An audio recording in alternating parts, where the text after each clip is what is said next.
Hey everybody, it's me, and it is currently June 5th, or June 4th, 2025, one day from June 5th, 2025, and you know what that means.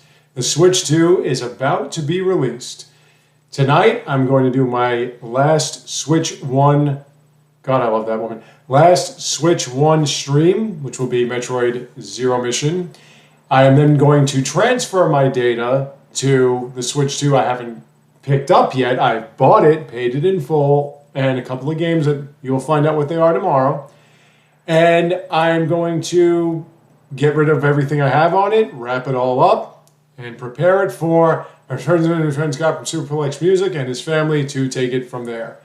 And later that evening into the next morning, they'll have a midnight launch. I won't be there. I have to work and be there real early. So when I'm done, I'll pick it up.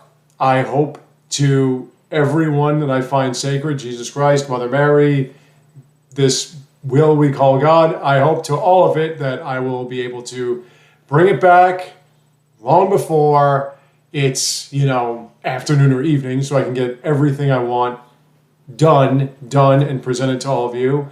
And that's it, man. Switch 2 is here, and I have to tell you, I'm a pretty old fuck, and I don't like anything. I also don't look forward to anything anymore.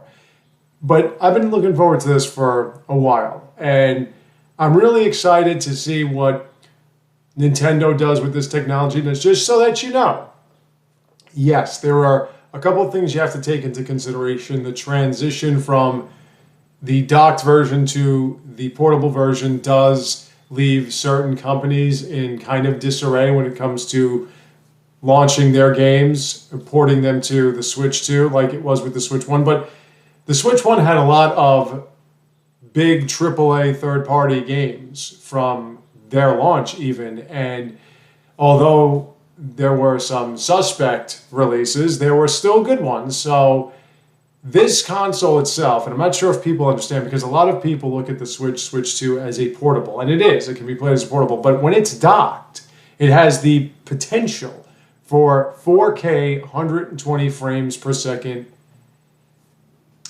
graphics. And that kind of processing is of the top echelon. You're talking PS5 Pro boasts maybe 4K 60 frames. Same thing with Xbox Series 1X or whatever. So for a lot less money than those. Now I find it hilarious how Sony, at least here in the United States, is having this week of play special where their PlayStation 5 is now only worth $399 if you want to buy it brand new, as opposed to its typical $500+ price tag. But, that's probably because Sony and Microsoft, they're just absolutely altruistic and love their fans so much. They love their customers. They never steer you wrong, lie to you, or give you shit hardware or software or whatever. No, Nintendo's totally evil. I've been hearing all this dumb shit throughout the course of the last 2 months since they announced the Switch 2 about $80 games and about them stealing your data because you have these physical digital games. From my experience thus far, there are games that I bought online that I don't have to be online now to play them like I used to because they're physically digital. And considering these same people that were going off on Nintendo and banned Nintendo and boycott Nintendo and I'm not going to get a Switch 2, and somebody in one of the comments saying, I canceled my pre-order because I can't let Nintendo do this to me, and how EA completely humbled Nintendo with their game pricing and also the dumbass garbage that's all based in lies and misinformation or just plain forgetting stuff. It's amazing how we've gotten to this point, and we're going to see what happens. Now, I can't guarantee anything. I would love to see the Switch 2 outsell everything like the Switch 1 did. Will it? I don't know. We'll have to wait and see. Will it sell over 100 million? Who knows? Probably. But for the most part, like I said, just for a review, it runs at higher fidelity than any of the consoles right now boast. I don't know about the potential that they can, but really, ultimately, if you have shit games, you have a shit console. See, like, Nintendo never had a bad console, really. The Virtual Boy, yeah, was pretty bad. But one of the reasons why they never had a legitimately awful mainline console is because they always had great games. See, Sony and Microsoft have garbage. So it's, you want great games or you want garbage? Now, you can say, well, they sell a lot, game of the year, yada, yada. That's because the United States is obsessed over movies that they claim to be video games. Those aren't video games. Nintendo is still the best at making fun, playable, enjoyable, challenging, but not ridiculous, over the top, getting slaughtered every 5 seconds because you're overwhelmed by a million different enemies difficulty. Legitimate difficulty that makes you think, use your brain, and twitch reactions and mechanics, like what games were meant to be for the past 50 years or so. But whatever is your preference is whatever your preference is. However, the one thing that I am looking forward to is just seeing where Nintendo goes with this. It's really going to be interesting. Is there a Fire Emblem game coming up? Is there another Zelda game coming up? Well, we know Metroid Prime, but is there a 2D Metroid coming up? Whatever the case, I trust in Nintendo as someone that's been a Nintendo type for about 40 years.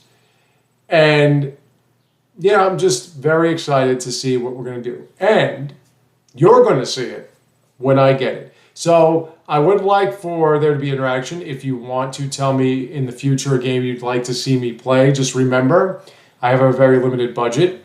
And on top of that, if I'm already playing through a game, obviously it's going to be difficult for me to play through another one. Now I'm going to do that now. I'm going to play through a few at a time, actually, and do my live streaming and everything. But for the most part, if it's something like, just know that typically with certain titles, like the From Software titles that are coming up or the Nintendo exclusives, I will most likely have those or get those when they come out. If there's something else you'd like me to play, most likely I probably have it planned out anyway, but just let me know in the comments as we move forward. I'm going to give you a lot more Switch 2 content and give you a review overall in about a week or two after the official launch as to what the console is itself, because there's been a lot of confusion and a lot of, as I said, misdirection and whatever from people that aren't looking out for your best interest. They're looking out for their own. And I just want you to understand that if you have any questions, whatever, leave them in the comments below or wait till I start producing videos. Tomorrow, it's the big day, folks. We're going to be there. We've been waiting for it. Here it comes. I am excited. I hope you are. Thank you all for watching. I have more views soon to come, so stay tuned, take care, and have a great day.